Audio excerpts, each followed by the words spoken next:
आजकल आप लोग स्वाहा करने के लिए ना बाजार का घी लाते हो। बाजार का घी थोड़ी हवन में लगता है। अब आप लोग होशियार हो गए हैं तो हम क्या करें। बाजार के घी से कभी हवन नहीं होता, लेकिन आप कर रहे हैं, कौन रोके, आप स्वतंत्र हैं। लेकिन बाजार का घी नहीं साहब, यज्ञ में हमेशा गाय का ही घी प्रयोग होगा। यदि गाय का घी नहीं लग रहा है तो वो यज्ञ नहीं है। और गाय भी देसी गाय। आज हमारे देश में गाय को भी लोगों ने बदनाम कर दिया। बोलो हाँ, कैसे बदनाम किया। जर्सी नाम की एक नस्ल भारत में है। कौन सी नस्ल, जोर से, जर्सी। अब आप लोग जानते नहीं हैं तो जर्सी को भी लोग गाय कहने लग गए हैं। बोले ये गाय है, गाय नहीं है वो, उसे जर्सी कहो। वो गाय की श्रेणी नहीं है। जैसे कुत्ता को कुत्ता कहा गया, बिल्ली को बिल्ली कहा गया, बिल्ली को शेरनी तो नहीं कहा जाएगा। यदि बिल्ली को शेरनी कह दिया गया तो फिर शेरनी का सम्मान हुआ कि अपमान। बोलो। ऐसे ही जैसे बिल्ली को बिल्ली कहा जाएगा, शेरनी नहीं कहा। यदि शेरनी कहा गया तो शेरनी का अपमान है। ऐसे ही जर्सी को जर्सी कहा जाए, उसे गाय ना कहा जाए, ये गाय का अपमान है। जो वास्तविक में दूध का गुण है वो देसी गाय के दूध में गुण है। जर्सी गाय के दूध में गुण वो गुण नहीं है जो देसी गाय का। लेकिन लोगों को जानकारी नहीं है तो अब तो सब 22 पसेरी है।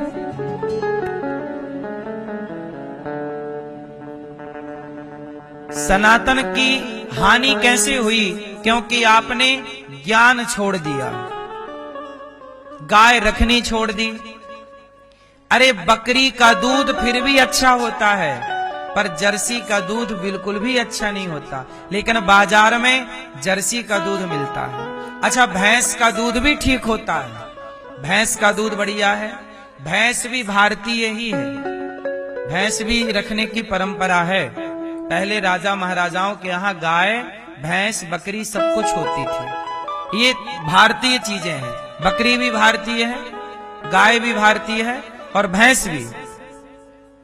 इसलिए हमारे यहाँ यमराज का वाहन क्या है, भैंसा है ना। तो हमारे ये भैंस मतलब हमारे यहाँ देवताओं का वाहन है, मतलब ये भारतीय चीजें हैं। भैंस का दूध भी ठीक है, पर भैंस के दूध से, भैंस के घी से कभी यज्ञ नहीं होगा, ये याद रखिए।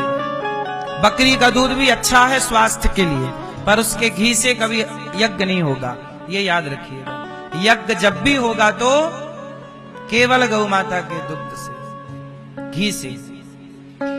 यज्ञ में जो खीर बनेगी और खीर की आहुति डलेगी, वो खीर दूध से बनेगी और वह दूध देसी गाय का होगा, तब वो यज्ञ यज्ञ है। वरना बाजार में 200 रुपया किलो मिलता है पूजा वाला घी, उसका नाम ही है पूजा वाला घी। वो घी नहीं होता, वो सुअर के चमड़ा होता है। सुअर के चमड़े को पिघला करके घी बना दिया जाता है। अभी नकली घी तिरुपति बालाजी में पकड़ा गया था कि नहीं, नकली घी के लड्डू। वो नकली घी क्या था, जानवरों की चर्बी, सुअर की चर्बी। क्या चिच चिच चिच क्या कर रही हो मेरी माँ, वही है सुअर की, सुअर की, सुअर की चर्बी का भी घी बनता है। एक सुअर को आप कढ़ाई पे डाल दीजिएगा, उसका पूरा चमड़ा निकाल करके, हड्डियां लग करके उसका अपने आप वो पिघल जाएगा। जैसे चमड़ी हमारी भी तो जब जलती है चिता पे तो नहीं पानी की तरह, ये पुरुष लोग जानते हैं।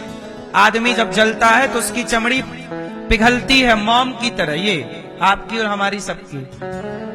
ये भी घी है एक प्रकार का, आदमी का भी बनाओ तो बन जाएगा। किसी की भी चमड़ी का घी बन सकता है, लेकिन वो घी जैसा दिखता है, घी तो केवल गाय का होता है, लेकिन दिखने के बाद उसमें मिला देते हैं रंग वंग खुशबू, हो गया घी। वही पूजा वाला घी है। सुअर की चमड़ी का तुम हवन करते रहते हो स्वाहा, और कहते हो भगवान सुन नहीं रहे हैं, हमने तो बड़ा यज्ञ कर लिया। बाजार के घी से यज्ञ करने वालों ध्यान से सुनिएगा, ये यज्ञ नहीं, ये पाप है। तुमने अपने घर में सुअर की चमड़ी जला दी और बने बड़े सनातनी हो, हाँ या ना? भले एक चम्मच घी हो, पर इसलिए अब आप लोगों की समस्या तो ये है कि आप लोग तो फ्लैट में रहने लग गए, अब आप लोग गाय रखोगे कहां? तो बस अब तुम्हारे हाथ से तुम्हारी संस्कृति संस्कार चले जाएंगे, तुम चाह के भी नहीं बचा सकते, क्योंकि तुम मजबूर हो। सरकार भी इतनी सख्त रहती है कि शहर के अंदर गाय नहीं रखने देती, नगर पालिका उठा के ले जाती है। नगर पालिका गाय नहीं रखने देती, बोले बदबू आ रही है, गोबर से बदबू आ रही है। जब इस देश में गेहूं नहीं होता था, जब हमारा खेत सिंचित नहीं था, आप याद करिए, जब हमारे देश के प्रधानमंत्री वर्तमान में उस समय शास्त्री जी हुआ करते थे, क्या नाम था उनका? पंडित श्री लाल बहादुर शास्त्री है? हमारे देश के प्रधानमंत्री जब श्री लाल बहादुर शास्त्री जी हुआ करते थे, उस जमाने में लाल बहादुर शास्त्री जी ने कहा था कि एक दिन का व्रत किया करो भारतवासियों, क्योंकि उस समय हमारे देश में खाने को भोजन नहीं था, क्योंकि सिंचित नहीं था। अमेरिका से गेहूं लाना पड़ता था, तो वो अमेरिका वो वाला गेहूं दिया करता था जो जानवर खाते, सिंचित नहीं था। तुम्हारे पूर्वज पेट भर भोजन नहीं करते थे, रोटी नहीं होती थी। उस जमाने में लोग गाय का दूध पी पी के पेट भरते थे, मक्खन खा के पेट भरते थे। जब आपके पूर्वजों ने भूखे रहने के लिए जब मजबूर थे, तब गाय ने आपके पूर्वजों की रक्षा की है, अपने दूध से, अपने घी से, अपने दही से। ये बात सही है कि गलत है? पहले सबके घर में 10-10 गाय थी। आप जितने लोग यहाँ बैठे हैं, आपका अपना इतिहास उठा लेना, 4 पीढ़ी पुराना, आपके घर पे भी गैया रही होगी। किस किस के घर पे गैया थी 2 पीढ़ी पहले तक? ठीक है नहीं? आपके दादा परदादा के पास गैया जरूर रही होगी। क्यों?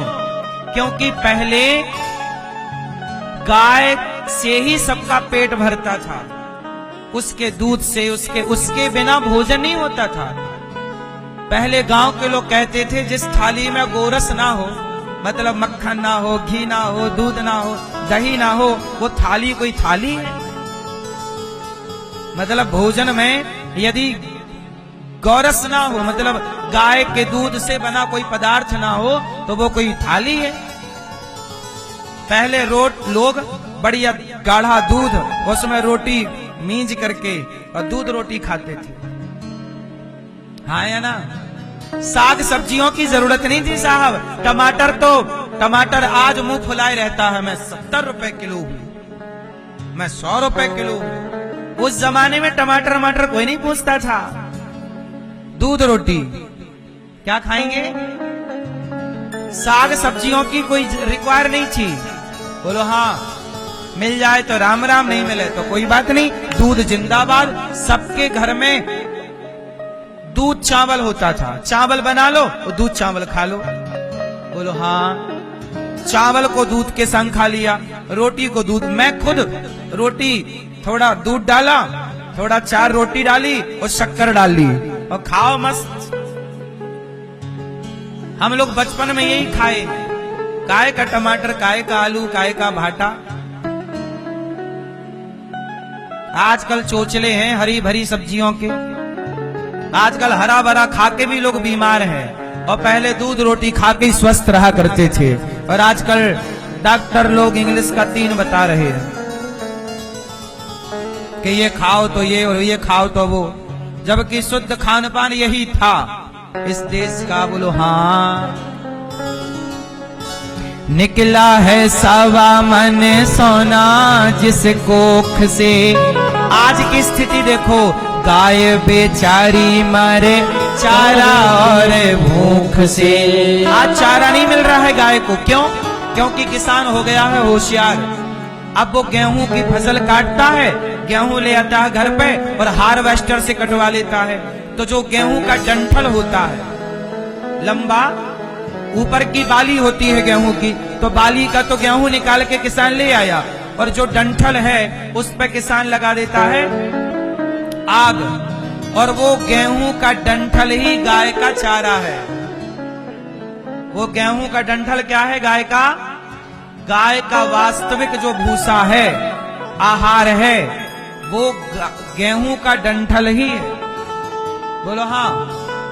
लेकिन अब किसान भी आग लगाने लग गया। हम सभी किसानों से हाथ जोड़ते हैं कि गेहूं का डंठल जो है आग ना लगाया करो साहब, वो गाय का भोजन है।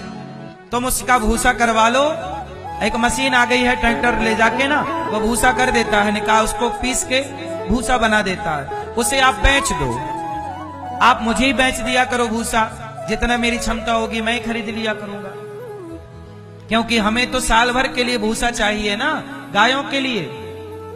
अब आप लोग सारा जला दोगे तो भूसा ना फिर बहुत महंगा मिलता है, और जब महंगा मिलता है इसके चक्कर से फिर लोग गाय की सेवा नहीं करते कि यार भूसा उसा कहाँ खरीदेंगे, महंगा है सब, सस्ता रहेगा तो सब लोग गाय रखने की ताकत। अब देखो हमारे पास 400 गैया हैं, 125 नंदी हैं। अब और गैया सड़क अड़क से मिल जाती हैं, बूचड़ खाने में कटने जाती हैं, वो पकड़ लाओ तो। लेकिन ये समस्या है कि गाय तो कर लो, हजारों गाय कर लो, लेकिन फिर भूसा कहाँ लाएंगे? और अपने द्वार पे गाय है तो वो उसे भूखा भी नहीं रख सकते, लेकिन क्या करें, भूसा भी तो मिलना चाहिए। किसानों से प्रार्थना है, जलाया ना करो डंठल, वो गाय का आहार है।